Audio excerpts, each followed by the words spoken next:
Hello. Thank you all for being here tonight. I'm very proud to be standing in front of you, welcoming you all to the historic King's Theater. We are honored to be hosting the State of the City address tonight and excited to have Mayor Bill de Blasio speak on our stage this evening. Since reopening 3 years ago, King's Theater has had the privilege of hosting hundreds of events that has brought in audiences from around the world. As the crown jewel of Brooklyn, we continuously strive to host unique events and occasions that bring people together. With a variety of gatherings we have had at King's, some of those we value the most are those that service our Brooklyn community. From our Thanksgiving Day luncheon to Brooklyn's Festival of Praise to the State of the City address, amongst many others, we are proud to be a part of the Flatbush, Brooklyn, and Greater New York community. I would like to take this moment, thank you, to thank Mayor de Blasio and his constituents for bringing this event to King's Theater and for continuously showing support for the arts. Thank you again for joining us for what will undoubtedly be a memorable evening here at the King's Theater. Thank you.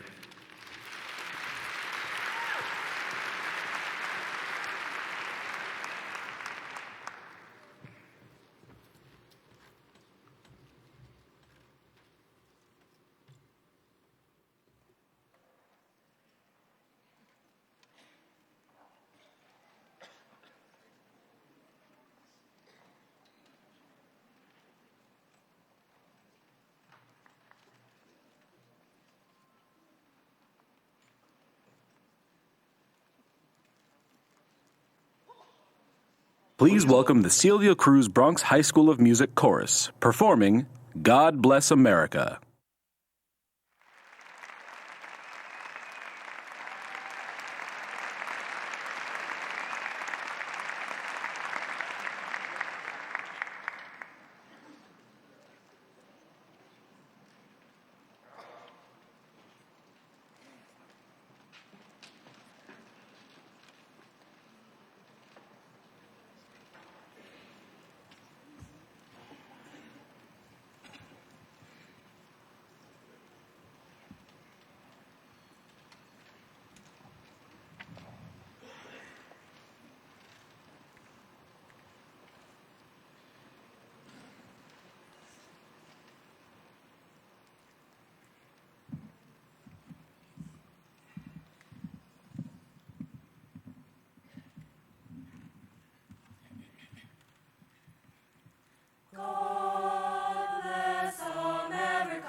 Please welcome Bishop Annette Rose, Imam Ahmed Dawidar, Rabbi David Goldwasser, and Bishop Angelo Rosario for our invocation.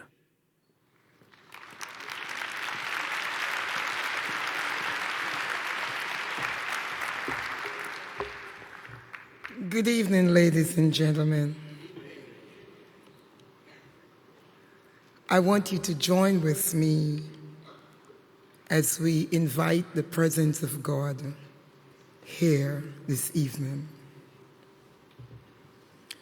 Heavenly Father, we come before you this evening, recognizing your sovereignty at this great occasion, and we thank you for your protection over this city.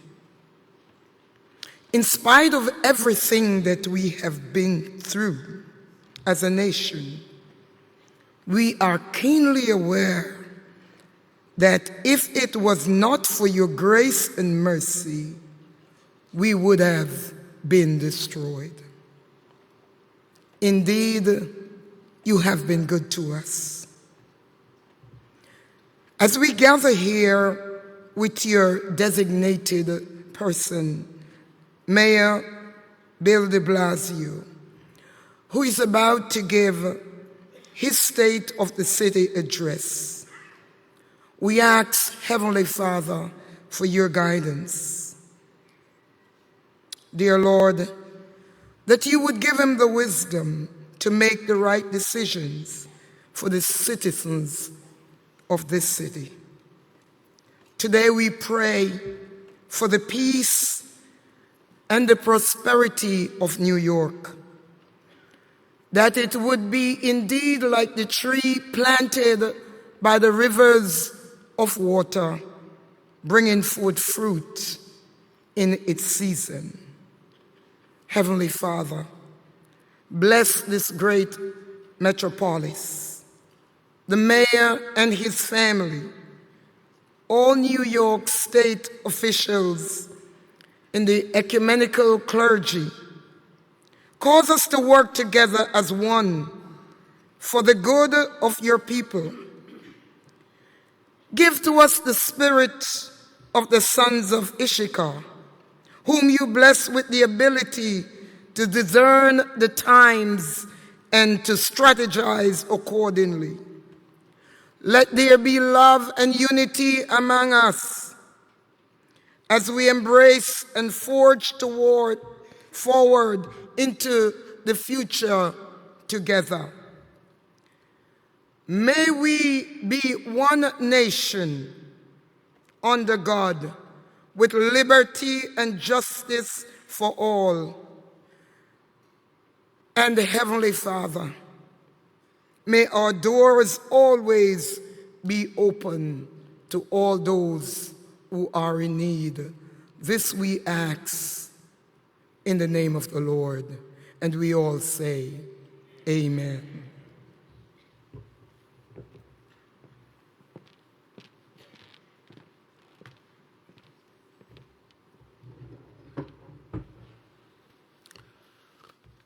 السلام عليكم. بسم الله الرحمن الرحيم. Your Honor, Mayor Bill de Blasio, and all who are assembled here. Today we are gathered here as representatives of diverse faiths, community leaders, and our beloved, the city of the cities, the city of New York. By standing together, we are maximizing the chance to reach Almighty God.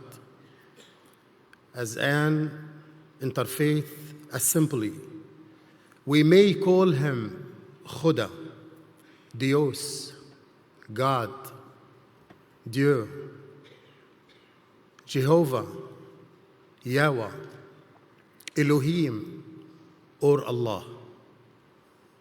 But we all mean the same God. We come to you, Almighty, today to ask for our city and our beautiful America.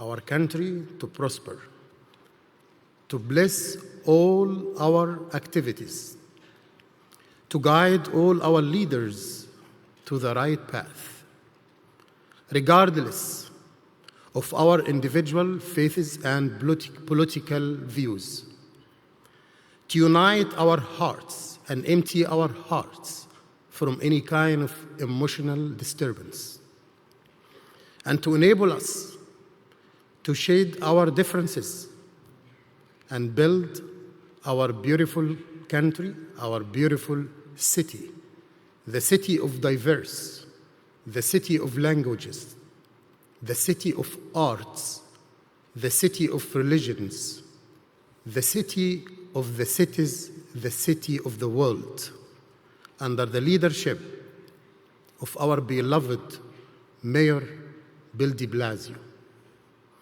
I'm inviting all faith leaders by the end of this week in all temples, churches, mosques, and other places of worship on the day of their main weekly prayer to pray for peace, security, tranquility, and prosperity for our beautiful America and for our beloved city, the city of the cities, the city of New York. Thank you.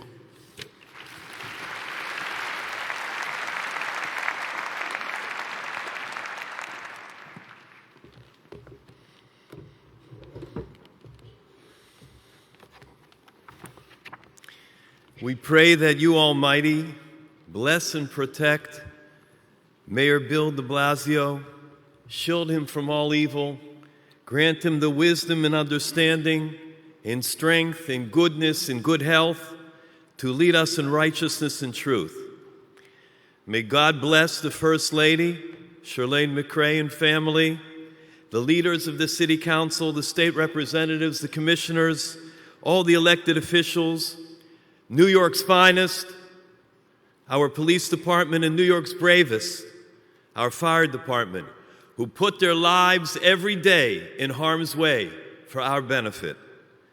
May God also bless the United States Armed Forces, who have our back each and every day. Help us banish the dark forces of evil, of iniquity, of oppression, of violence. Endow us with great strength to create the right world order in which the glorious banner of brotherhood and love will wave over the homes of all your children. In New York, there are over 800 languages spoken by a significant portion of our population. It's the most linguistically diverse city in the entire world.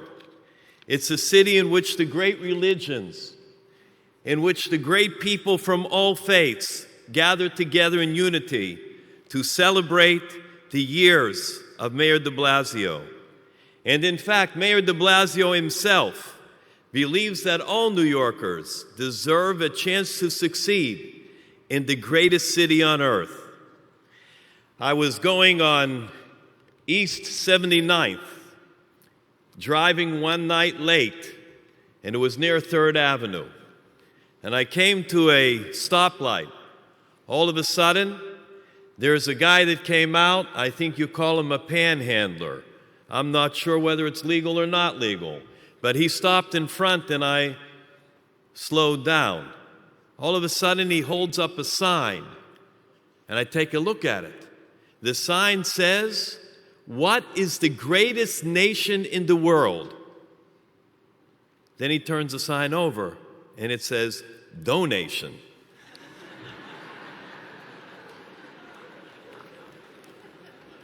I tell you one thing, he got a good donation from me.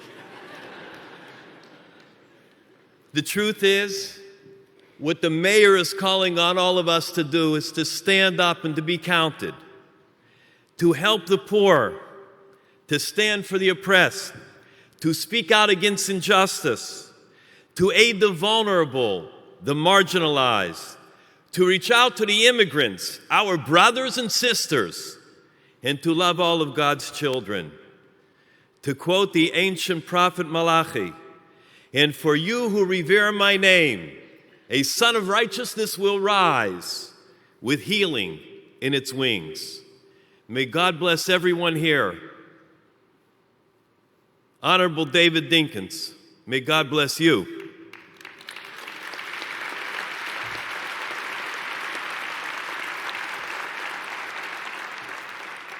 All my other good friends, Mr. DA, I didn't forget you. May God bless the Honorable Bill de Blasio, and may we have a year of great health, of great progress, and great success. Thank you.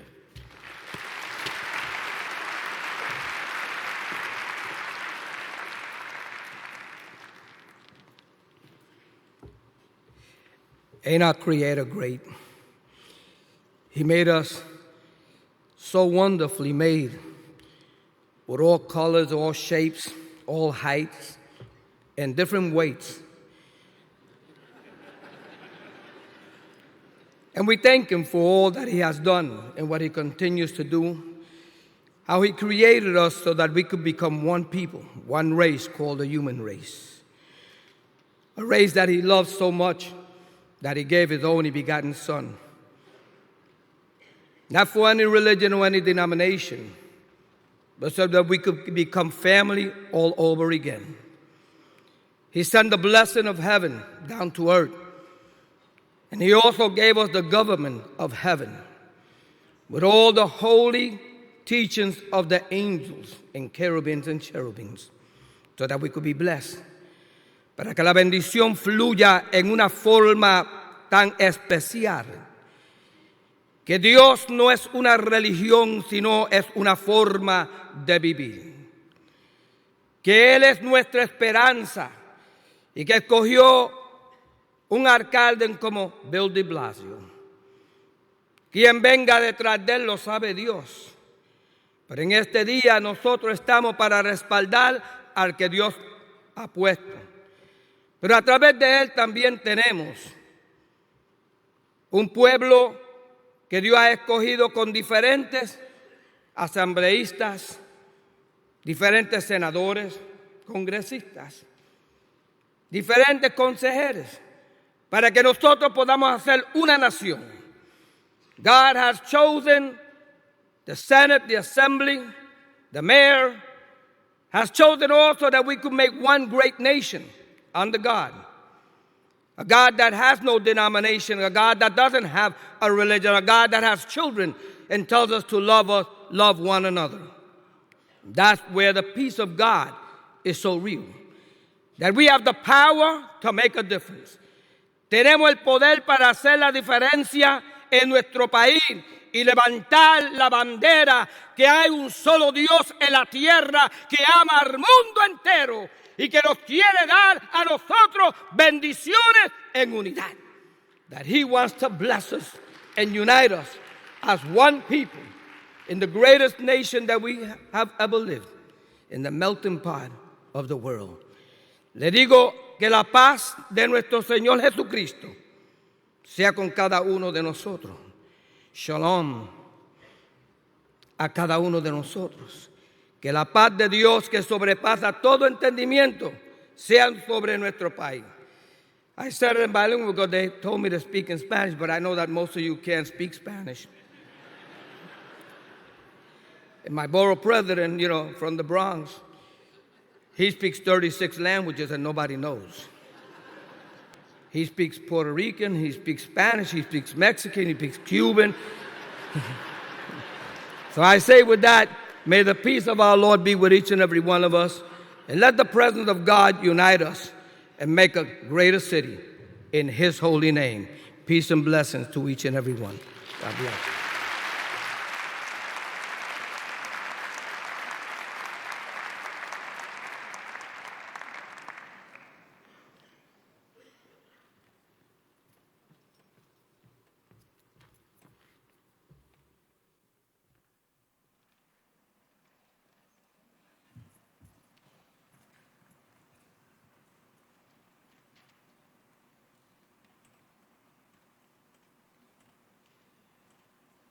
Please welcome Seyung Wangal and Anthony Nuccio to lead us in the Pledge of Allegiance.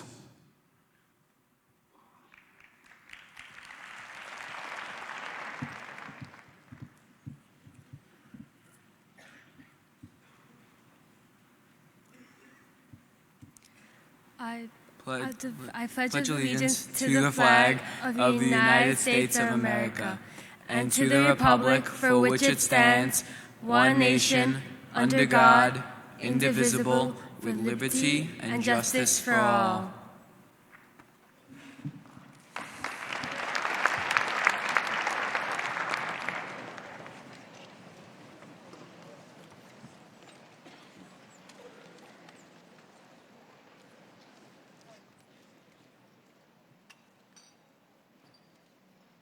Please welcome New York City firefighter Regina Wilson to sing the national anthem.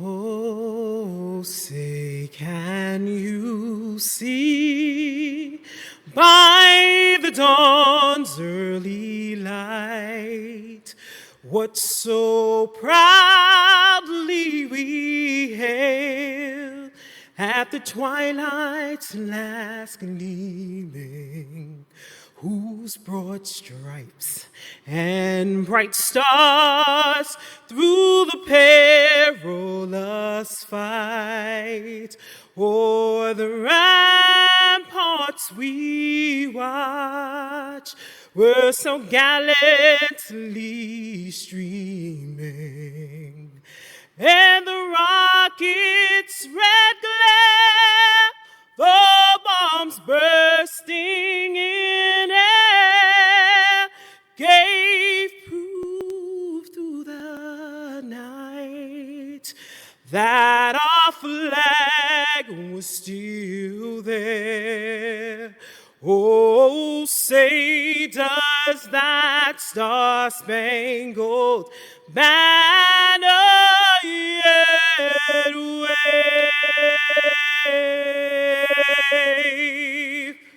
o'er the land of the free and the home of the brave?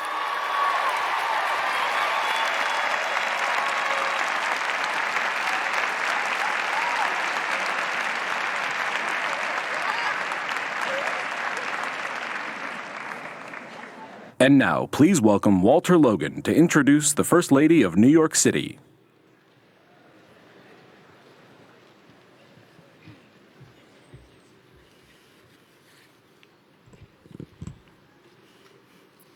Good evening.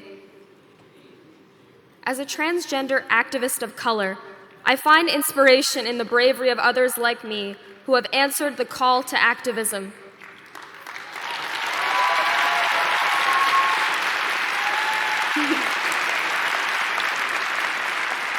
At a young age, I answered my personal calling to raise awareness about gender equity, mental illness, transphobia, and more. As a result of my work, I've learned to appreciate those who do their part to uplift and empower those they serve. Shirlane McCray embodies the spirit of selfless service that changes lives. Through her various initiatives, including Thrive NYC, she has paved the way for new discussions about important issues in New York City.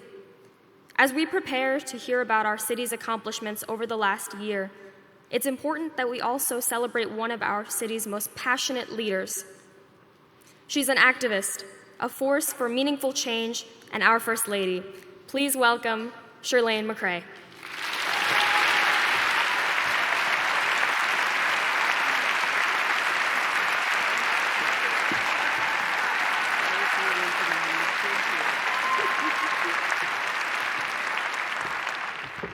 Good evening, everyone.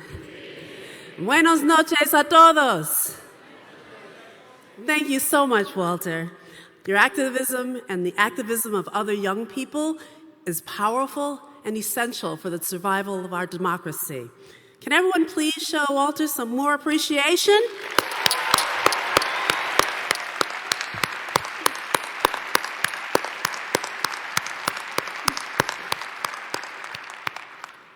You know, young people like Walter are coming of age at a very special time in New York City's history. Never before has our city government been so representative of the people it serves. There are more women and more people of color in senior leadership, more policies that put people and families first, and more services that reach all New Yorkers. Together, we made New York the safest big city in America.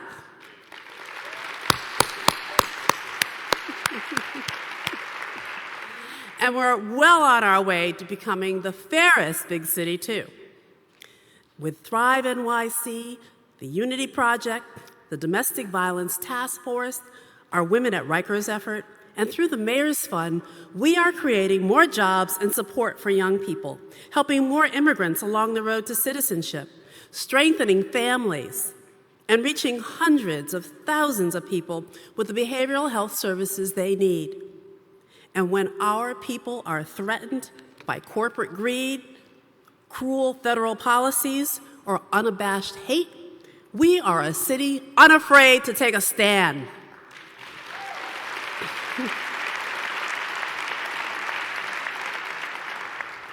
In the midst of a deadly opioid epidemic, we are fighting to save lives with all we've got and holding Big Pharma accountable for the lives they've destroyed. In the streets we march in and the booths we vote in, New Yorkers have fought to protect health care and women's rights, defend our immigrant brothers and sisters, and preserve our democracy. Something special is happening in New York City. Can you feel it? I said, can you feel it? Can you feel it? Yeah. As the Trump White House attacks everyone and everything they deem different or unworthy, our city of dreamers and strivers, 8.5 million strong, is the light that illuminates a better way forward. With giant acts of resistance and small acts of kindness, New York City is showing the world what we stand for. We are all in this together. We are all one family. Todos estamos unidos. Todos somos una familia. And that means the challenges felt by one group are shared by all of us. They may not be felt equally, but they are shared all the same. When children suffer from a mental illness that goes unaddressed at home and school, they struggle to learn. Left untreated, their illness gets worse. Over time, it affects their relationships with the people around them and hinders their ability to lead a happy and successful life. When people are abused by their intimate partners, the damage goes beyond broken skin and broken bones. There are broken families and broken spirits, too. When LGBTQ teenagers are forced out of their homes, they must fend for themselves for food and shelter and live without the loving support of the only family and community they've ever known. When mothers are locked behind bars, their children suffer that punishment too. One of life's most sacred bonds is ruptured. Emotional and academic growth is impaired. And too often, these children become part of a vicious cycle of incarceration, a cycle of our own making. Together, we are taking on all of these challenges. We know the state of our city cannot be separated from the health and well-being of all of our communities. We know our city cannot prosper and thrive if we leave anyone behind. So many of you share our vision. You've been part of this journey over the past 4 years, and we thank you. Bill and I and everyone in this administration are so proud to work alongside you. And we have 4 more years to go. Yes, you can applaud for that. We have 4 more years to go further, move faster, and do more. But first, let's take a look at what we've achieved together.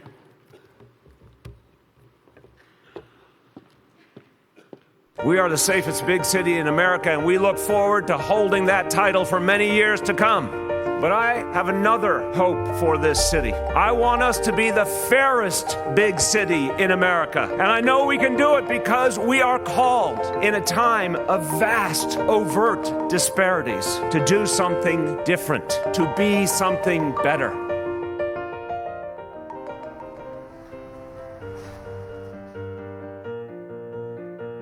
Economically, things do change. I've retired, I'm on a fixed income. The rent goes up, the gas goes up, food goes up, everything goes up. And it's been very, very difficult. I didn't know how to get the help that I needed. One particular day, the Mayor de Blasio was going to talk about housing. And everything he said was just perfect for me. By the following month, I already had my answer, and they said that I was approved. So I was delighted. All right, so this is the new lease. We're working on the renewal here. Which I can't believe I'm on a renewal stage. I know, you're already there. Wow. Okay, this is the most important page on the whole renewal. You have to be creative, but things are not easy. And here in this apartment, it's taken 44 years. And I think it's important that just because you live in an apartment and you rent it, you have to take pride in it. And I've taken pride in my apartment.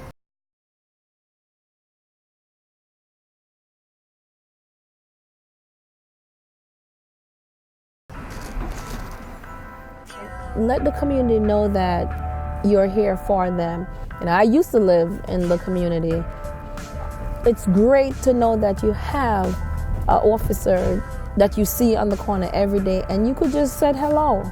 That's what the department is trying to gear at. Just build a bridge, and it's definitely building.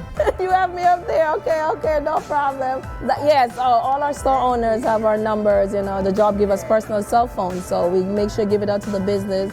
Ask William, why are we here every day? Every day. William see us every day.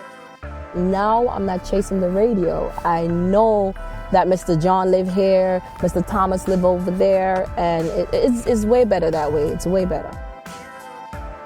Chinatown's where I grew up, and as a kid, I went to Chinese school here, so it was something for me to give back to the community that I grew up in. Now there's so many Asians join the police department and every different dialects, and back when I was hired, I was like the only few that could speak the language of Khoisanese and Cantonese. And Mandarin it wasn't that many of us that spoke Mandarin. I always want to give back to the kids of New York City, the young kids, because I pretty much for myself, I grew up on the streets of Chinatown. I want to show how to be a leader, how integrity, do the right thing, and help the communities. Policing for me is to interact with the community and make everyone know that I am here for their needs and I am just like them.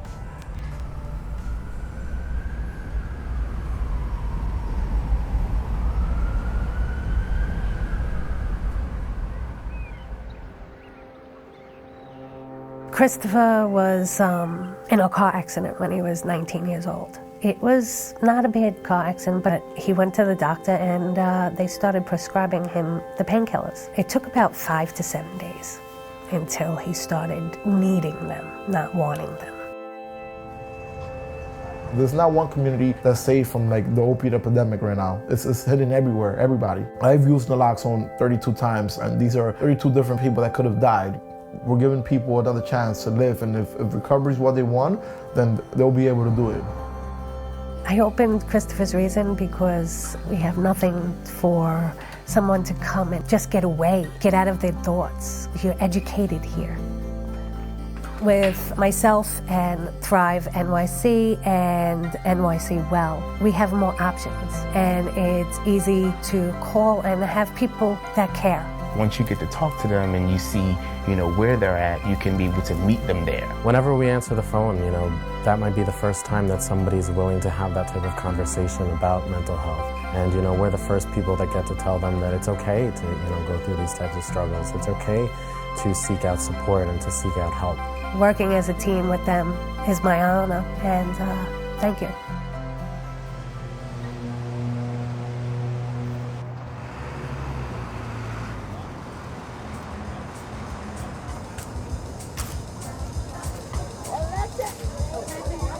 Yellow and red gave me what? Not pink. Orange, right? Good, Shami. It gave us orange. My greatest joy of pre-K is the mess. They learn from things not being in order, and then they learn order. Every day is different. You come in, maybe Monday didn't go as well as you planned, and Tuesday you might come back and it's a different day. I'm a single parent of 2 kids, and if it wasn't for 3K, I don't know if I'd be able to work mornings. This really gives me like a good way to have somewhere safe that she could be. As they come in at 3, if they weren't here, they wouldn't get exposed to certain things, so we're exposing them to things. So imagine when they get to pre-K at 4, they're gonna have so many skills that they never would have acquired if there wasn't a 3K. And it's not just inside of this classroom. They're in a very big environment, and they're learning how to adjust themselves into this environment. Hello. Thank you all for being here tonight. I'm very proud to be standing in front of you, welcoming you all to the historic King's Theater. We are honored to be hosting the State of the City address tonight and excited to have Mayor Bill de Blasio speak on our stage this evening. Since reopening 3 years ago, King's Theater has had the privilege of hosting hundreds of events that has brought in audiences from around the world. As the crown jewel of Brooklyn, we continuously strive to host unique events and occasions that bring people together. With a variety of gatherings we have had at King's, some of those we value the most are those that service our Brooklyn community. From our Thanksgiving Day luncheon to Brooklyn's Festival of Praise, to the State of the City address, amongst many others, we are proud to be a part of the Flatbush, Brooklyn, and Greater New York community. I would like to take this moment, thank you, to thank Mayor de Blasio and his constituents for bringing this event to King's Theater and for continuously showing support for the arts. Thank you again for joining us for what will undoubtedly be a memorable evening here at the King's Theater. Thank you.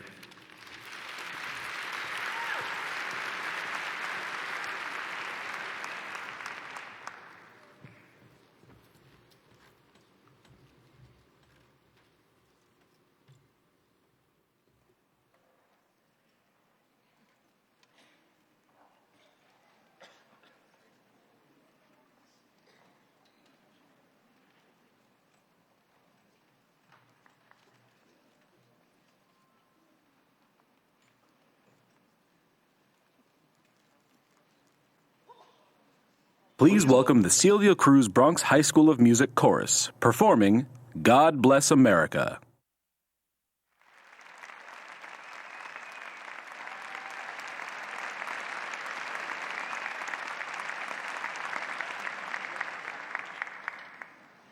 Scott Stringer, all of the borough presidents, and a special shout out to my borough president, Eric Adams.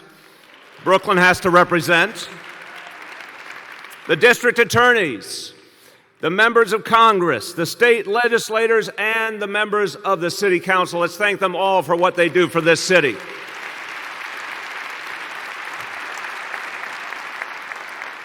And my deep, deep thanks to a man who has served us all so well, Mayor David Dinkins.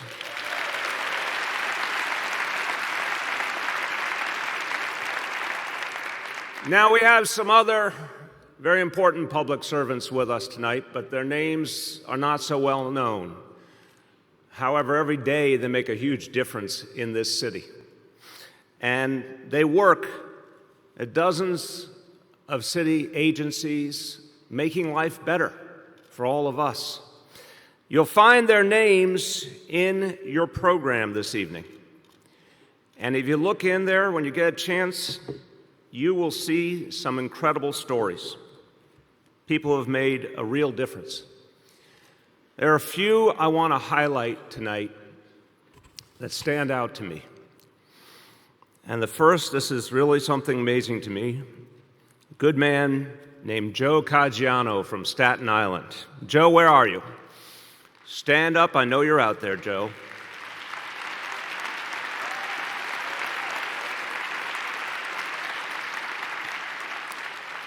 Joe is the oldest active duty uniformed employee in all of New York City.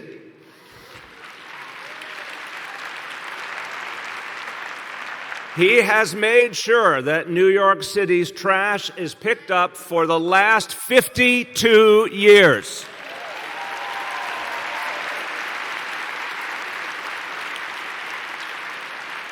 They don't call them New York's strongest for nothing, do they, Joe? The next person I want to highlight is very personal to me. Detective Leo Pereira. This guy's cheering section there. A 21-year veteran of the NYPD who serves on my security detail. Leo was off duty some weeks ago, and he was waiting for the E train in Midtown, and he heard screaming down the platform. A woman had jumped onto the tracks. Leo, without hesitation, ran to where he saw a crowd had formed, and he jumped on the tracks as well to save her life. He made sure she was safe. He made sure she was in good hands. He wasn't on duty when he did it, but he did it because his duty is 24/7, and he is devoted to the people of this city every day. Let's thank Leo.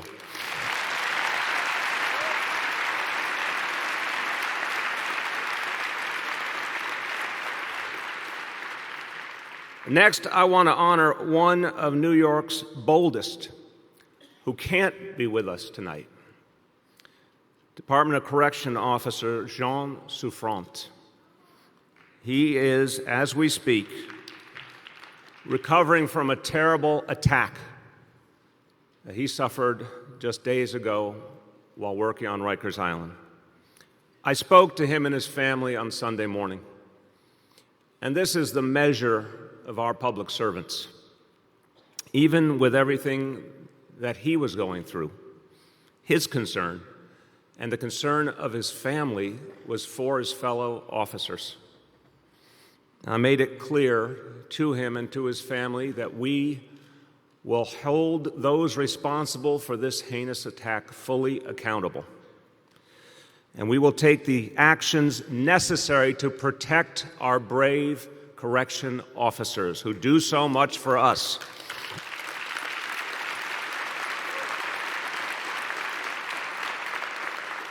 We will not allow our correction officers to be assaulted, period.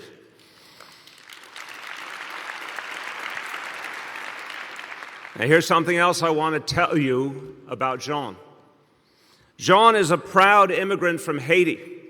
He lives in Crown Heights, Brooklyn. And he made a choice to take on a tough job to protect his fellow New Yorkers. Now, even though our president has denigrated Jean's homeland, I want to thank the entire Haitian community. That community gave us Jean and so many others who contribute so much to this city.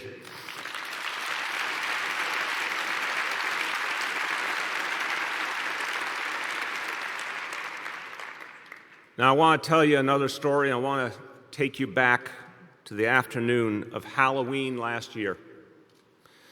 And you may remember that it started like any other Halloween, a day families look forward to, and kids and parents were preparing for the night's festivities.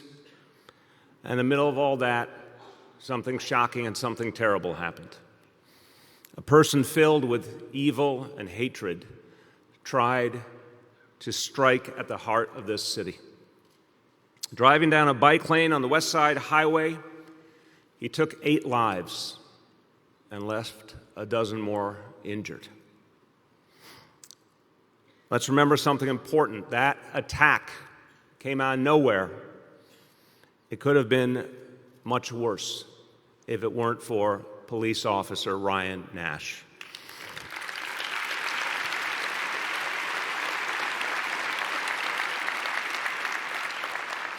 When the perpetrator jumped out of the van he was driving, Ryan acted quickly and selflessly selflessly and ended the threat.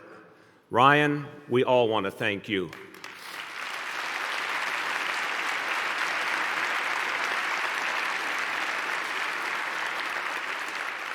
And I want to salute all the officers who in that moment stepped up and addressed the threat alongside Ryan. From the NYPD, officers John Hasiotis, Michael Welsum, and Kevin McGinn.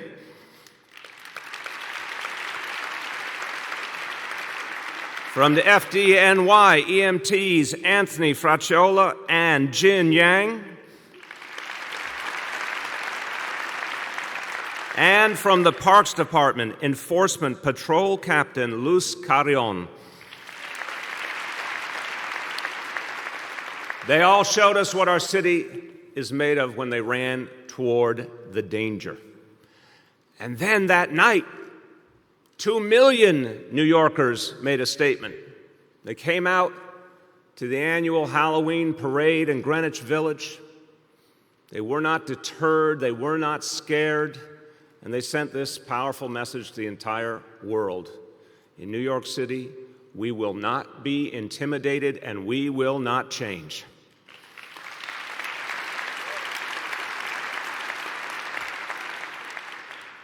There's one more story I have to tell, and it has a painful ending.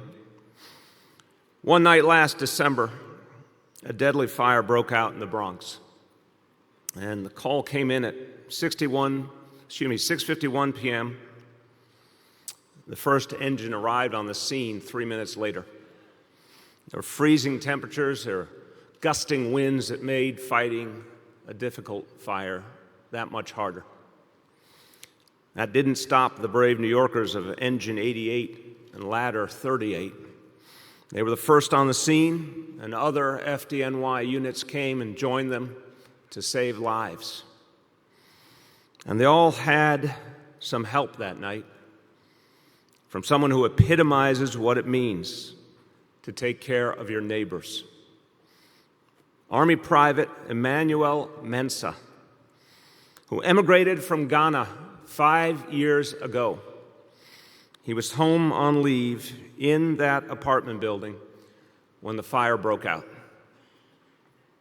With true New York guts, he ran into the fire not once, not twice, but 3 times to save his neighbors.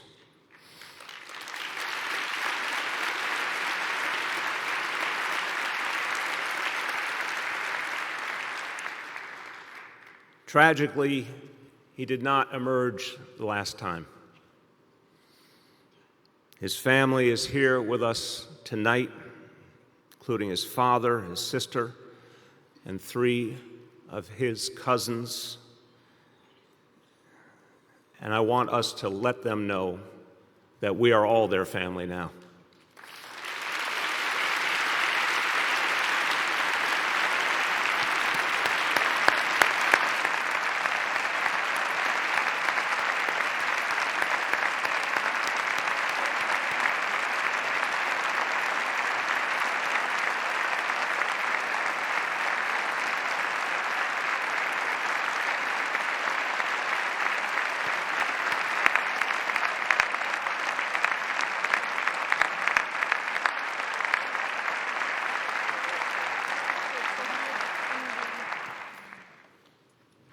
We have so many heroes assembled with us who've done things that you saw in the papers and things that you'll never read about, except in the pamphlet we gave out tonight.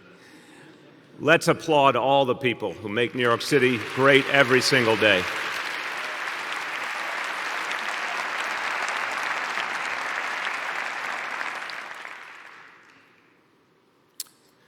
Three years, 10 months, and 15 days. That's how long this administration has to ensure that we become the fairest big city in America.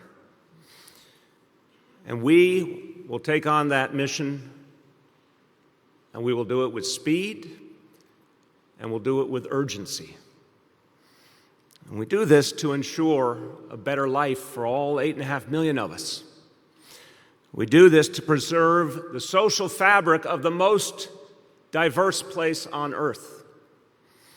We do this to ensure that we're always a place for everyone. That magical openness that has made New York City great is always protected. But we also do this to guard against the threats to our democracy that are growing across this nation. It's our mission to define what a fair and just society looks like, to show it through our deeds and in our everyday lives, to take that quintessentially American egalitarian spirit and make it come alive again. We have to be the keepers of that flame. We have to ask ourselves, if not here, where? We, in fact, have to be the antidote to the sickness that is gripping our nation.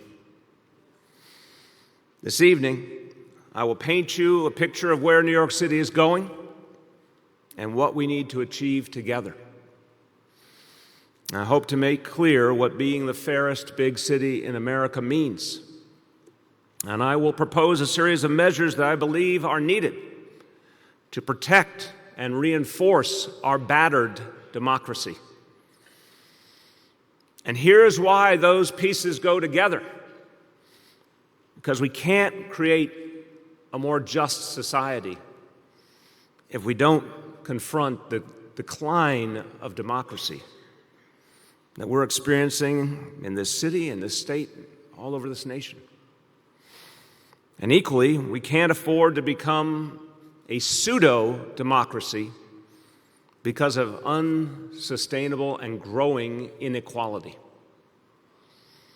There is a point at which extreme inequality makes a mockery of a democratic society.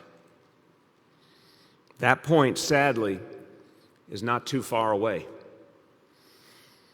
So, let me take you to the task at hand, becoming the fairest big city in America. The video you saw gave you the flavor of some of the steps we've taken so far and what they mean to the people of this city. And when you came in this evening, you were handed this booklet, which conveniently is titled The Fairest Big City in America. This booklet is a simple, straightforward game plan of what we intend to do this year and the years ahead. This is the kind of goal we can all unify around. This is the kind of goal that matters to everyone in this city. 12 points. Let me go over them with you. Number one, how do we become the fairest big city in America? By listening to the voices of the people. Nothing comes through louder and clearer. And yes, we New Yorkers are loud. Nothing comes through more than that daily demand for fairness. New Yorkers aren't afraid of tough challenges, but we want the rules of the game to be fair. So my mandate to my entire administration is this: make every decision, whether about a policy or the budget or personnel, make every decision with this simple question in mind. Will this action help make us the fairest big city in America? And then apply these decisions with urgency and energy. Number two, we are going to make the safest big city in America even safer. That's something that New Yorkers can do, because we never stop when we've achieved something great. We keep going. And we're going to prove once again that safety and fairness walk hand in hand in this city. Nothing defines the relationship between a society and its people more than how they are policed. If policing is fair, it makes fairness possible in all aspects of life. And that's what we have to ensure. So here's the formula. We'll extend and deepen neighborhood policing, which you saw so beautifully portrayed in the video. We'll keep crime low while keeping arrests low as well. We'll use precision policing strategies to focus on the worst crime and the worst problems. And we'll create more trust and accountability by having body cameras on all of our patrol officers by the end of this year.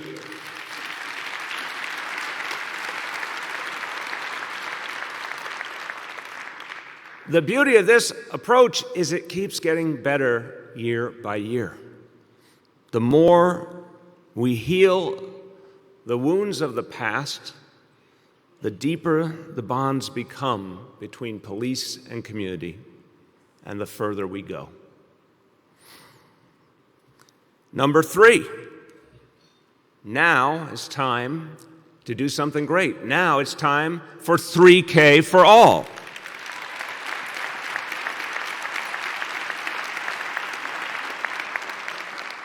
Thanks to so many people in this room, pre-K for all is already a reality in this city.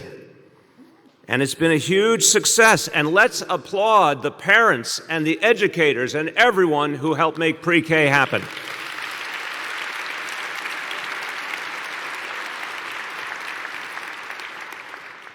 And again, we're New Yorkers, so we achieved something great. Then it's time to go farther. We're on a very aggressive path to doing something that no major American city has ever done before, providing a great early childhood education for every 3-year-old for free. That's going to make a difference in this city.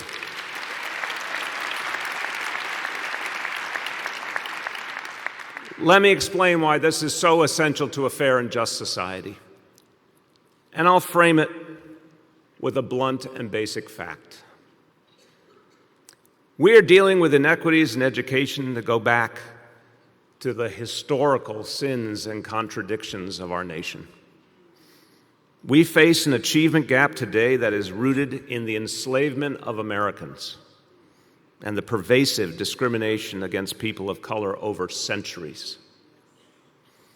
We know exactly where the problem comes from. But to defeat structural racism and to overcome this achievement gap, we have to flip the script. We have to do something different when it comes to education. Because in truth, we started educating children too late in their development. And that exacerbated the inequalities already baked into their lives at an early age. Now, reaching all 4-year-olds is a major step forward, but reaching all 3-year-olds will be seismic. A huge and lasting impact on the children and their families and this whole city. We will reach all of our children by 2021, and we'll tap into their potential far more than we ever have before, and this is one of the most basic building blocks of fairness.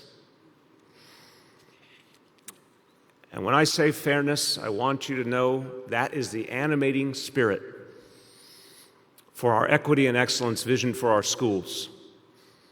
The simplest way to boil it down is this: we can no longer tolerate a status quo in which there are perceived good schools, quote-unquote good schools, and quote-unquote bad schools, depending on where you live.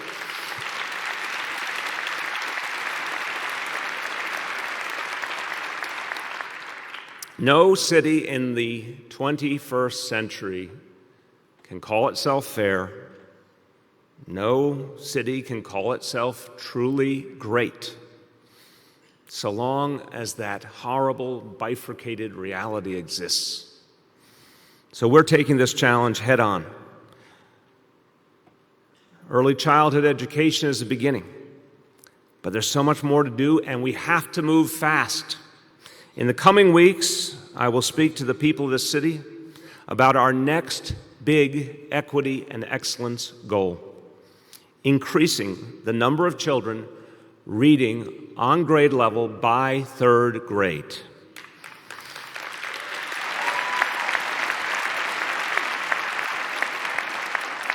This is the watershed measure of a child's educational potential, and this is where we will make our stand as a city. And I will ask all New Yorkers to join in this effort, our educators and our parents and our community organizations and our businesses and the faith community. This is how we will build a stronger future for this city. Number 4.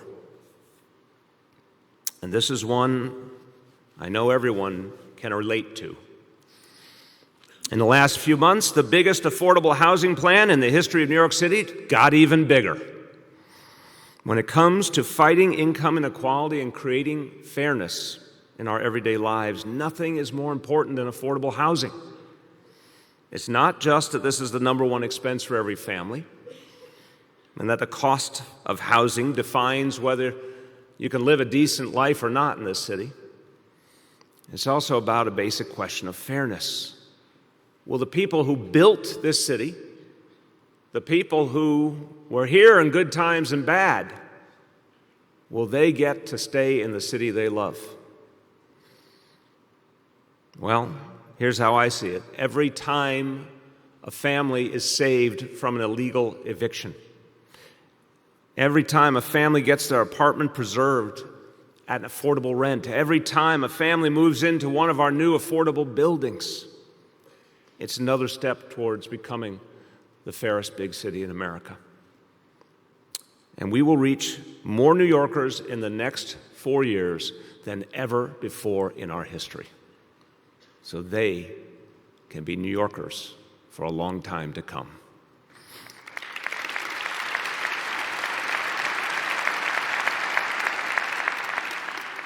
Here's another good way to make sure New Yorkers can afford the city they love. Give them better paying jobs.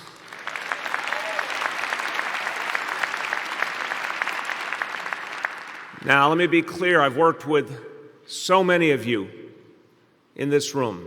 I want to thank the elected officials who are here and so many activists and community leaders. We've all worked together in this city to raise the floor for working people, to make sure we had a higher minimum wage and better benefits like paid sick leave and paid family leave. But now we need to go further. A truly just society constantly tries to share the wealth, to do what a slogan from the progressive era of 100 years ago called for, a very simple slogan. It says, "Pass prosperity around." Well, as this city has become more prosperous, we have more jobs than any other time in our history, right at this moment in this city. But we need to get better paying jobs in the hands of New Yorkers.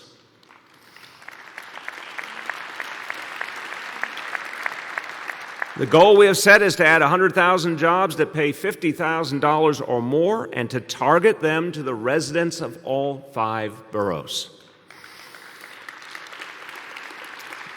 And it means a better quality of life for their families, and this alone will reach over 250,000 New Yorkers. These are the things we need to do to make a difference in this city. Number 6, a fair future for our children hinges on protecting our city from the danger of global warming. When you think about your children, you think about your grandchildren. This issue comes into very sharp focus. This is one of the clearest examples of how we and other cities and states need to be the antidote to broken policies in Washington.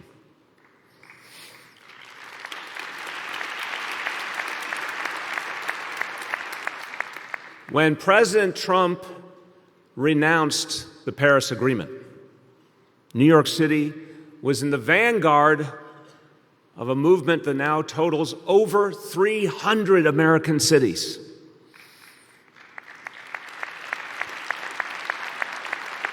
And we are taking matters into our own hands. We understand clearly we have to protect our own people from global warming when our national government fails to do so. And we have to aim higher than ever before. So we're going to speed up. You're going to see more buildings required to cut their emissions. You're going to see more electric vehicle charging stations around the city. You're going to see an all-electric city car fleet. You're going to see a lot of things that make clear we are not going to ignore this crisis. We're going to address it ourselves.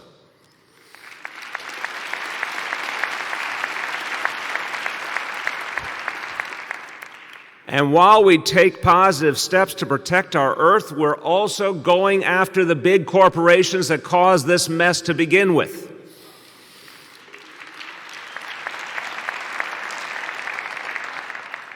And my thanks to our comptroller and our public advocate who have been shoulder to shoulder in this effort.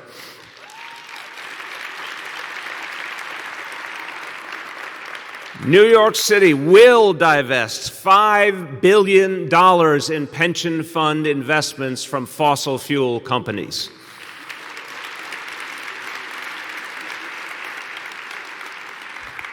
$5 billion tends to get people's attention.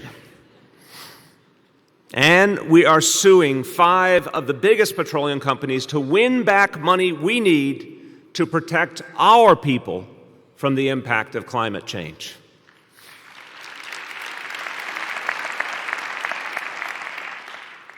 Number 7, there are some big fights ahead in Albany and in Washington, and New York City will help to lead the way. Starting in 2018 and for the next 4 years in Albany, we will fight for something that should have happened a long time ago. Full funding for our schools under the Campaign for Fiscal Equity ruling.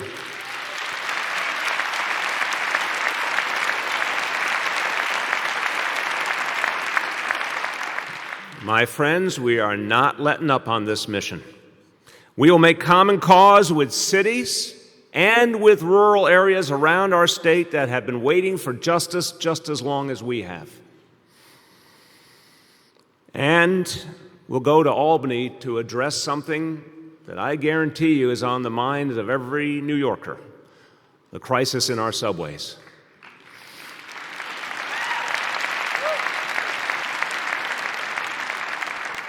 Like it or not, only Albany can pass the legislation that can end this crisis. Now, I'll tell you where I stand, particularly in light of the biggest giveaway to the wealthy and corporations in our history, the Trump tax plan. I think we should redouble our efforts for a millionaire's tax.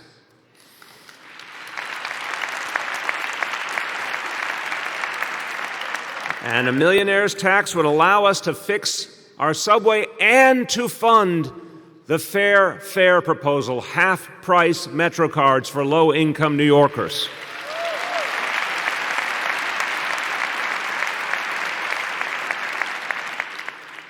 So this will always be my goal. Progressive taxation is always what I will fight for.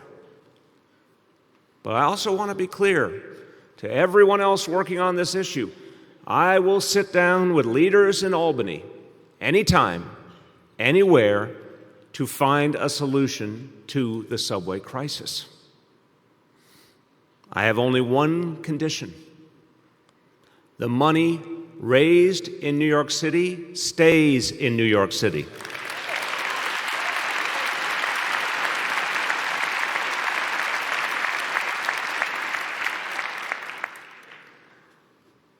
As New Yorkers, how do I put it gently? We're nobody's fools. So we need a guaranteed lockbox. We need to know the money that is raised will fund improvements to subways and buses in the 5 boroughs, period.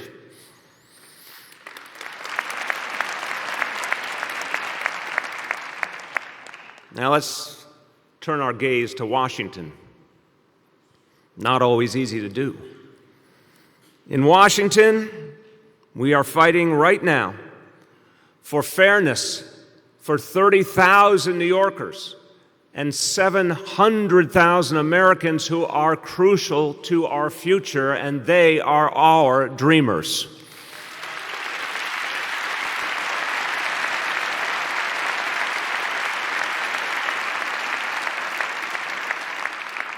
In Washington, we will fight for a real infrastructure plan with ample federal dollars so we can fix what's broken and build the economy of the future. But again, we're nobody's fools. And I assure you, we will not fall for privatization schemes that enrich the few and achieve little.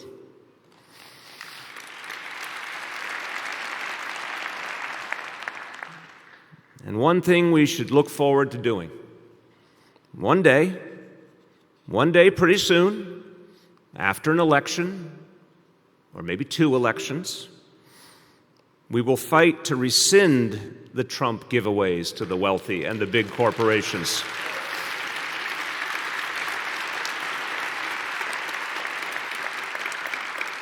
And to return our nation to the tradition of progressive taxation that made us strong to begin with.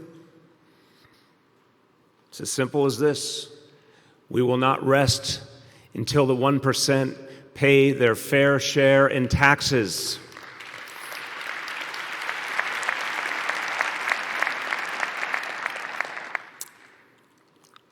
Number 8, we will fight the opioid epidemic. We will fight the opioid epidemic with the same zeal, the same intensity with which we've taken on homicides and traffic fatalities. Look, it took years of hard work. Our good men and women of the NYPD and neighborhood partners and the Cure Violence movement and so many others. But last year, homicides were at their lowest level since 1951 in this city.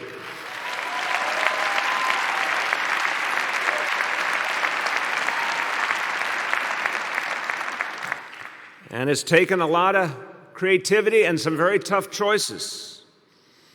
But last year, traffic fatalities were at their lowest level in over a century in this city.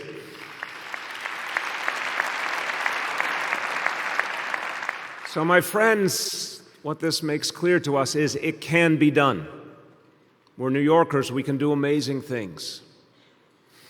And so we will take on the opioid crisis. We will throw at it the biggest combined effort ever by our city agencies, increasing prevention and enforcement and treatment.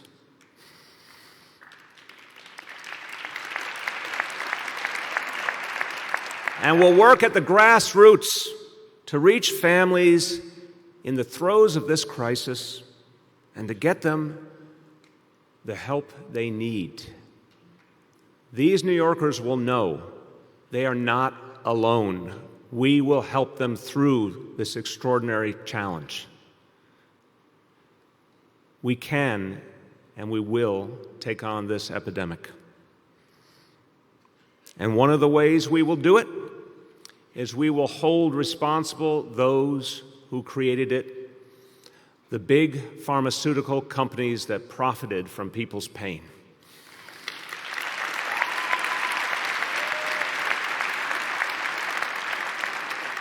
We have initiated litigation to stop their deadly practices and to win the funds to help more New Yorkers overcome addiction. We will help them to overcome addiction and lead strong lives again. Number 9, and this is one of the biggest changes we're making in this city, and it has only just begun, and it's called Thrive NYC.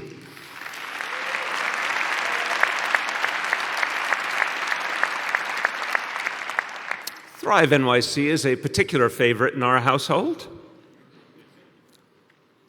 Still in its infancy, it has already reached hundreds of thousands of New Yorkers.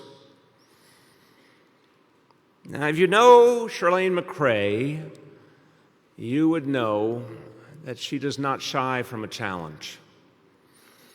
And here is the simple audacity underlying our First Lady's vision. She believes every New Yorker should have access to the mental health care they need. Simple as that.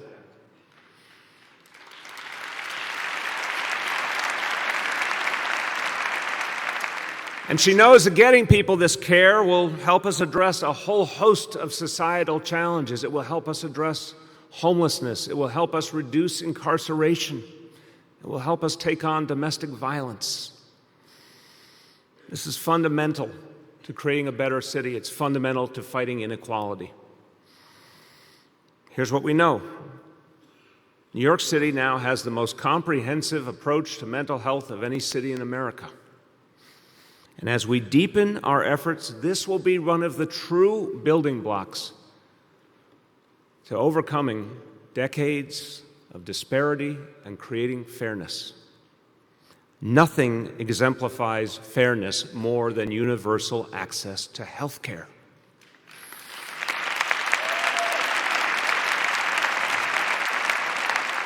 And that is true whether it is a physical health condition or a mental health condition. We need to treat both of them the same way.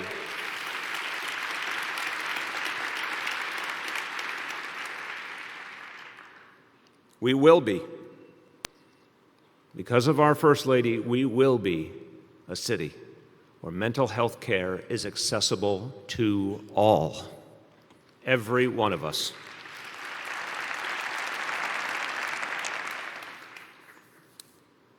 Number 10. In this moment in history, people are speaking up and they are rising up against the inequities of the past. And we know, to be fair, to create fairness, we have to take on these challenges. We will use the power of city government to ensure one of the simplest measures of fairness: equal pay for equal work.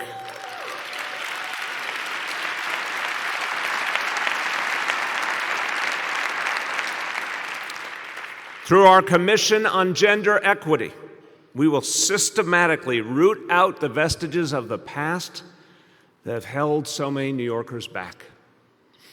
And we'll continue to show, through our strengthened Human Rights Commission, that discrimination will be confronted and stopped dead in its tracks. Remember the old phrase, crime doesn't pay? Well, in New York City today, if you commit an act of discrimination, you will pay.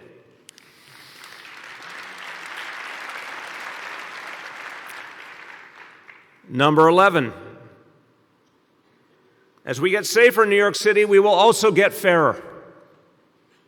Our police are achieving more and more reductions in crime, and with fewer and fewer arrests. This is a story that needs to be told. In fact, there were 100,000 fewer arrests in 2017 than just 4 years earlier.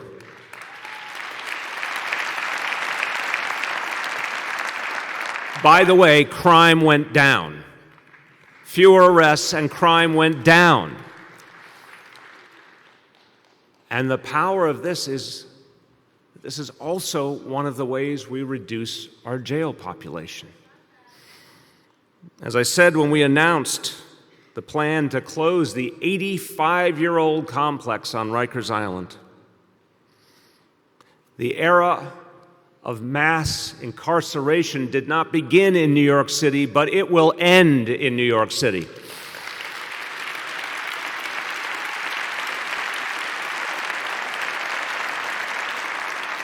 We have already begun a series of actions that will get us off Rikers Island once and for all. And everyone who cares about this, everyone who believes this is a matter of fairness, you should join us in Albany to fight for bail reform and for speedier trials.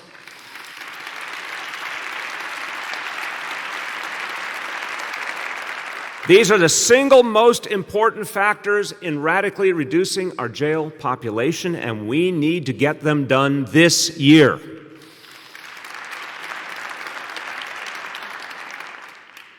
Finally, the last item of the booklet, but surely not the least. If we're going to create a fairer city, it means addressing decades of neglect and the mistakes of the past, and investing in our housing authority and the people who live in NYCHA buildings.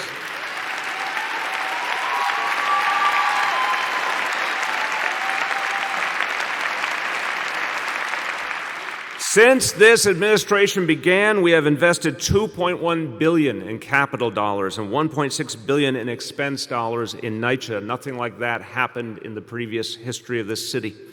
But here's what it means in human terms. It means almost 1,000 new roofs for residents who have suffered from mold and leaks. It means new boilers and heating systems in the developments that need them the most. It means deepening our efforts to reduce crime and make development safe. And it means faster repairs so people can live a decent life.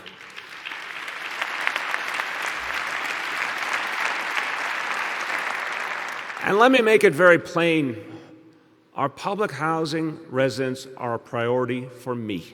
They're a priority for my administration. They're a priority for the city council and our citywide officials and our borough presidents, more than at any point before in our history.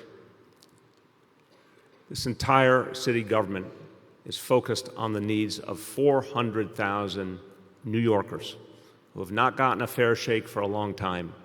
We will do something different in this city. And this is part of how we become a fairer city.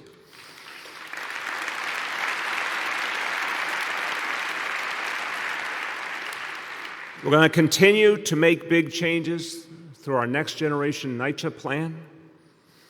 And we're going to show the success that we reached in our largest development, Queensbridge Houses, is what we can do all over this city.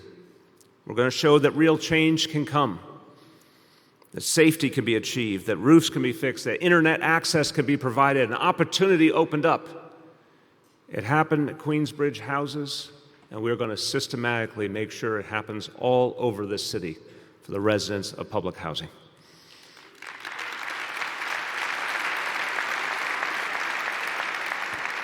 So, again, if you want to know what's going to happen in 2018, you want to know what's going to happen in this second term of this administration? There it is. Simple and straightforward. Our goal couldn't be clearer. We have a lot of the tools we need. We've proven they work. We know what we need from Albany. We know what we need from Washington. We're going to organize New Yorkers and allies everywhere to achieve those goals. So that's a reason to be optimistic as we embark on this mission. Creating a fairer city, there are some things that we can feel very good about. But here's a fundamental obstacle that we have to overcome. You can't fight for greater equality with less democracy. History teaches us that fundamental change, fundamental social change, comes from the bottom up, not from the top down. Sabemos la tarea que tenemos ante nosotros. Hacer de Nueva York la ciudad grande más justa del país. Pero no podemos luchar por más igualdad con menos democracia. El cambio debe venir desde abajo, no desde arriba. Por eso tenemos un plan para sacar los grandes intereses de la política y facilitar el voto para fortalecer nuestra democracia.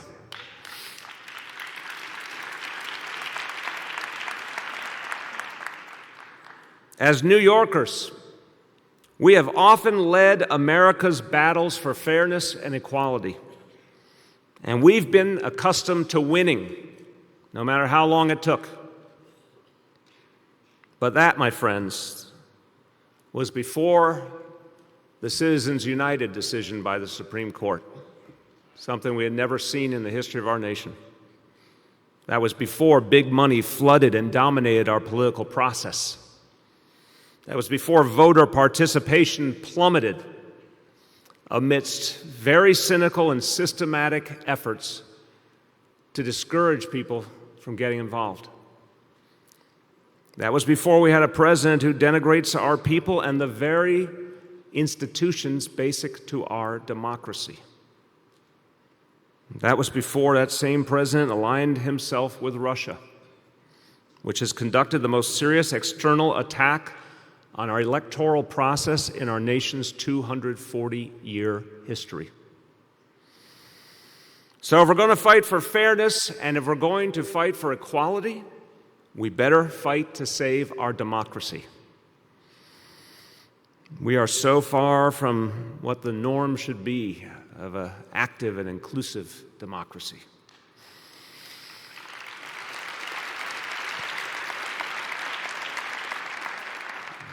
We better understand in a proud nation that our mission is one of restoration.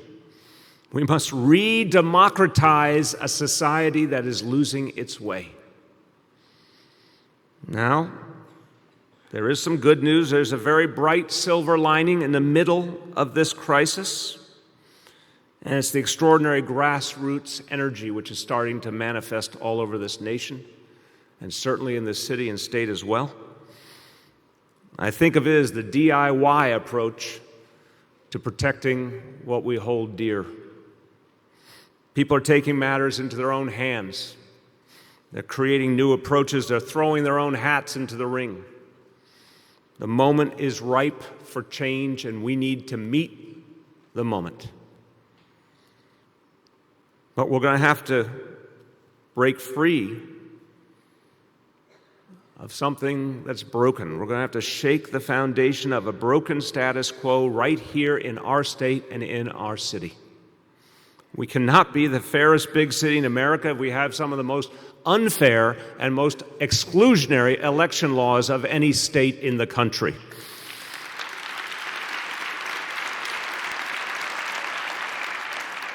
We can't lead the way to a restored democratic society if our people are discouraged from voting at every turn. We can't keep doing things the same backward way and somehow expect a better result. Nope, that won't work. It's time for radical change in New York City and New York State. To borrow a phrase, one I appreciate very much, this is what democracy looks like. Today I'm unveiling a 10-point plan which will engage the people of the city directly, and it's called Democracy NYC. Simple concept that we can actually turn the tide and make our democracy in this city strong again. We're asking New Yorkers in every neighborhood to be part of the solution. And we're going to start by asking people to vote for major reforms. So let me go over what's in this 10-point plan. Number one, I will use my authority to appoint a charter revision commission, and I will give it the mandate to propose a plan for deep public financing of local elections.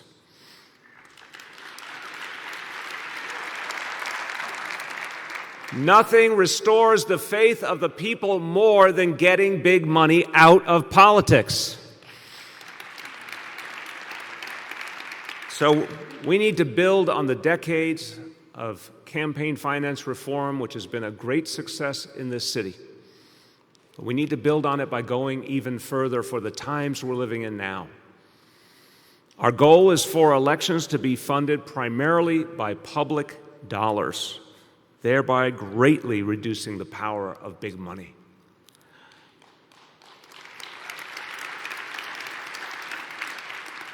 And here's something I love about it.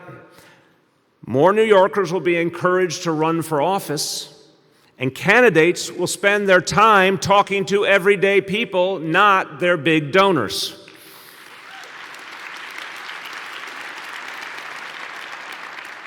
Number two, I will also charge the Charter Revision Commission with the task of proposing a plan to empower the city government to handle so many of the basic outreach and information efforts that the Board of Elections has consistently gotten wrong.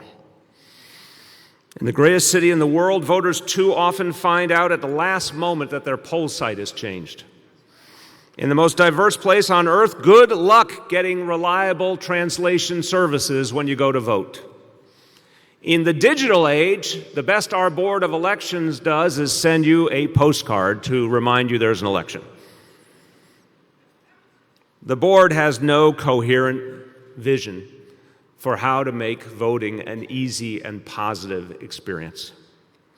In fact, the board still won't approve simple reforms that I've proposed, and nor will they accept $20 million I offered them to help make voting better for New Yorkers. You've heard of the notion of being customer-friendly? Our voting system in this city is about as customer-unfriendly as it could be. It's not modern, it's not fair, and it needs to change now. Who's ready for a change?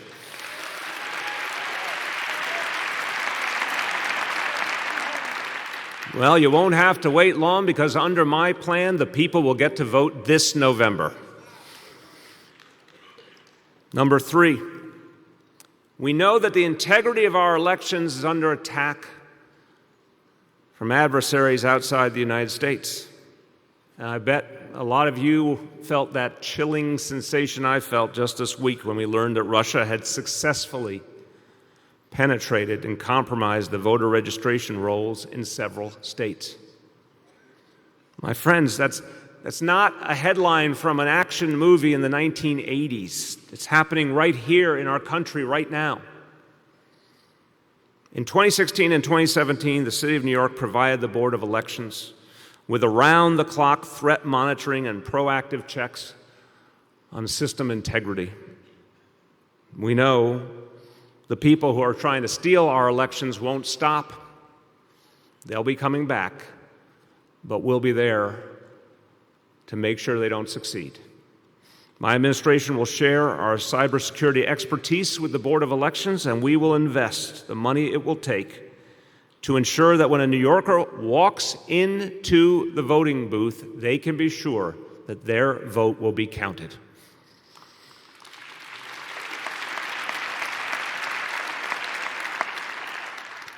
Number four, this is something different. In the coming weeks, I will name New York City's first ever Chief Democracy Officer. The Chief Democracy Officer will be charged with solving the problem of shrinking voter participation. They'll launch a citywide voter registration campaign and set goals for each city agency to register New Yorkers to vote when they come in contact with their local government. Now, it's New York City, so we like to set big goals, don't we? Whoever will take this job will end up being responsible for registering 1.5 million New Yorkers in the next 4 years.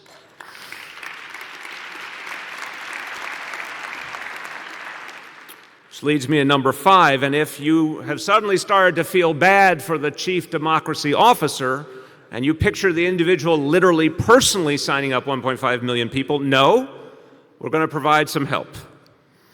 And one of the areas we need to focus on the most is our young people.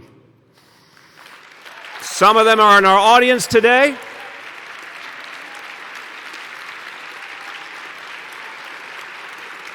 Are you guys ready to vote?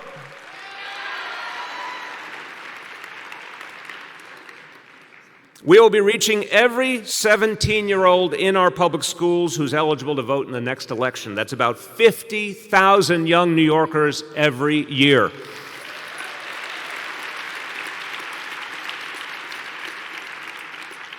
They're in school every day. That's where they should register to vote so they can start being a part of this democratic society. We will also launch voter registration drives on college campuses in this city and start getting young people in the habit of voting from their very first election. Now, this leads to number 6. We know that registering our young people as early as possible does not an always voter make. We've got to prove to our young people that they've got the power to change the world around them. When people feel empowered, they participate. When they can see the impact they're making, they come back for more.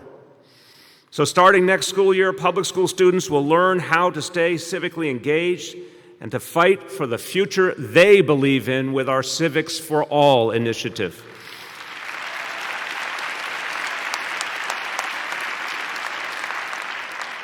And they will learn in a hands-on way by putting their skills to the test right there in their own school building. We're going to borrow a great idea pioneered by the City Council: participatory budgeting.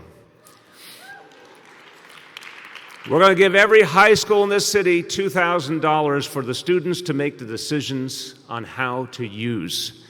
And we know that when students feel that opportunity to make a difference, it will be the beginning of a long lifetime of participation. We're also going to do something to respond to an ever-changing world.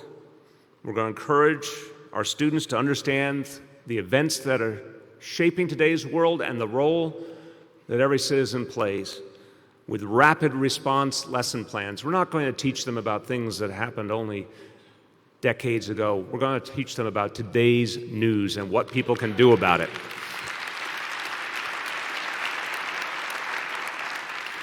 Number 7. Now, the next step towards a healthier democracy is getting more New Yorkers active in their neighborhoods. But if you want to join your community board or run for a community education council or elect to office, it can feel really daunting. It can feel hard to find the information you need. A lot of people don't even know where to start. So we're going to create an online portal, a one-stop shop, to get you all you need to make a difference in the life of your community.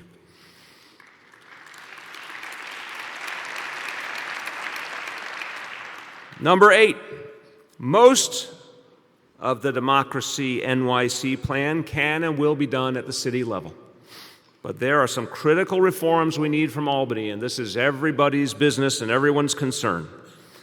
If we want to fix our Board of Elections, the first thing we need to do, and we need Albany to approve it, to increase accountability and efficiency, 2 things we don't have enough of at the board, by empowering professional executive management for the 21st century.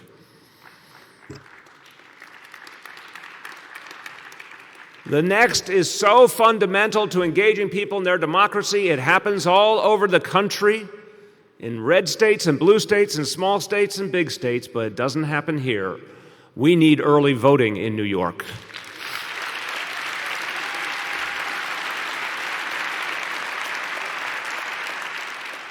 I was very glad to see the governor propose the resources needed for early voting in his budget proposal. Now, we all have to make sure that money is in the final state budget so it can actually happen in this state.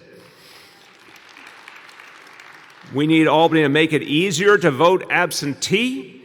We need to allow same-day registration like states all over the country. And we need to weed out a host of rules that just make it way too hard to vote. My friends, it's time to say enough is enough. Let's make this a place where we can vote again.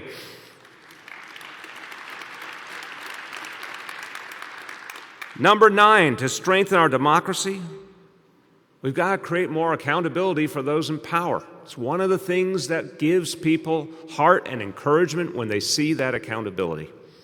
That's why New York is leading the nation's cities in lobbying disclosure requirements. The people deserve to know who's trying to influence elected officials and their senior staff.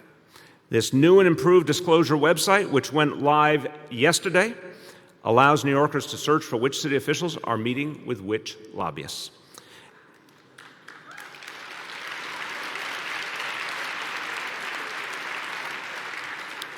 And starting March 1st, New York will be the only city in the country requiring that all commissioners and all people who report directly to the mayor disclose every time they have a meeting with a lobbyist.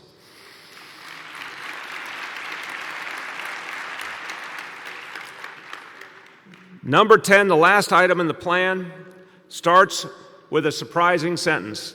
You won't hear it too often. I wish you would hear it more often, but I can only say it once in a while. We actually got some good news from Washington, D.C. Pleased to report to you that President Trump's vastly unqualified nominee to run the 2020 census has withdrawn his name from consideration.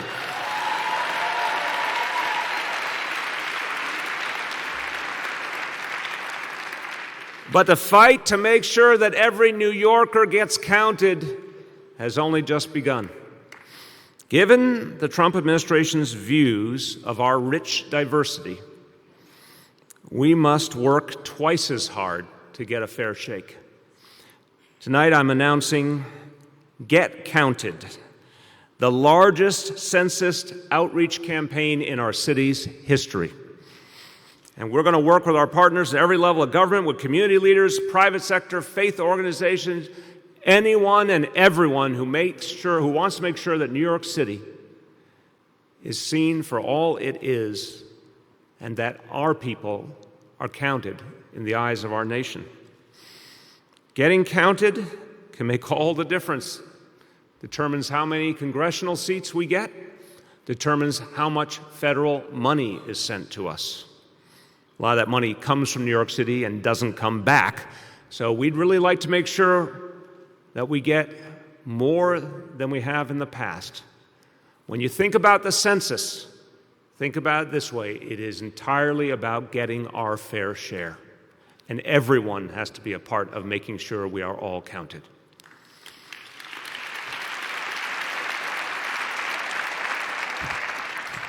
So, my friends, that's our Democracy NYC plan. And guess what? It will only work if you get involved. There's a very powerful phrase in the recovery movement, and it could be said about democracy as well. It works if you work it. So we need you. We need you to go to Albany and demand fair election laws. We need you to register your fellow New Yorkers to vote.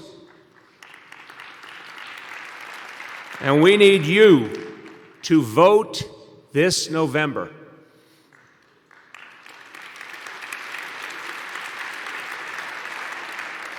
And this November, you will get a chance to vote for reforms that get big money out and grassroots democracy in.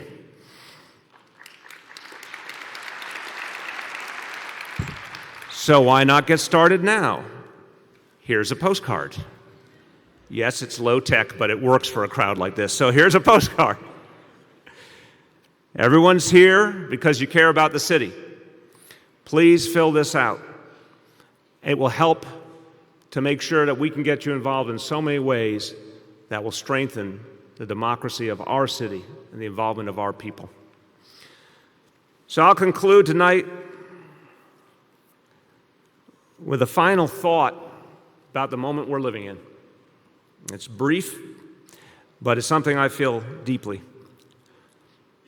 We've come a long way, but history has shown us many times gains that were won can sadly also be lost. Some remarkable people struggled for change, gave their all. But what they fought for was sometimes taken away later on. Whether we like it or not, democracy is something each generation must earn.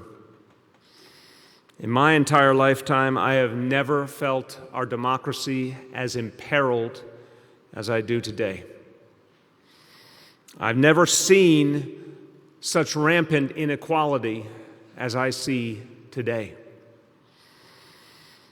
And it would be easy to cower in the face of these horribly paired twins, two phenomena that threaten us and that sadly work together to undermine the lives of our people. I can see it clearly, but I have to tell you, I've still got plenty of hope. And I think you should too, because what we've learned is the people can demand change, and the people can ensure that that change actually happens. We've seen it right here in this city. The things we talked about tonight all resulted from the will of the people. A lot of people who worked for years, sometimes anonymously, sometimes in a lonely, long struggle, fought for the changes that are now part of the fabric of this city. Yes, it can be done. And in the last year, we've seen energy and activism like never before. Not only here. Just think about what happened all around this country just a few months ago in November. We saw something extraordinary. We saw people defy the odds. We saw people decide that this was their society. This was their country. So here's how I conclude, and I feel it in my heart. We are poised at the beginning of a new age, something we've never seen before. We have a new and bolder chapter to write, and its author will be you. Thank you. Hello. Hello. Thank you all for being here tonight. I'm very proud to be standing in front of you, welcoming you all to the historic King's Theater. We are honored to be hosting the State of the City address tonight and excited to have Mayor Bill de Blasio speak on our stage this evening. Since reopening 3 years ago, King's Theater has had the privilege of hosting hundreds of events that has brought in audiences from around the world. As the crown jewel of Brooklyn, we continuously strive to host unique events and occasions that bring people together. With a variety of gatherings we have had at King's, some of those we value the most are those that service our Brooklyn community. From our Thanksgiving Day luncheon to Brooklyn's Festival of Praise to the State of the City address, amongst many others, we are proud to be a part of the Flatbush, Brooklyn, and Greater New York community. I would like to take this moment, thank you, to thank Mayor de Blasio and his constituents for bringing this event to King's Theater and for continuously showing support for the arts. Thank you again for joining us for what will undoubtedly be a memorable evening here at the King's Theater. Thank you.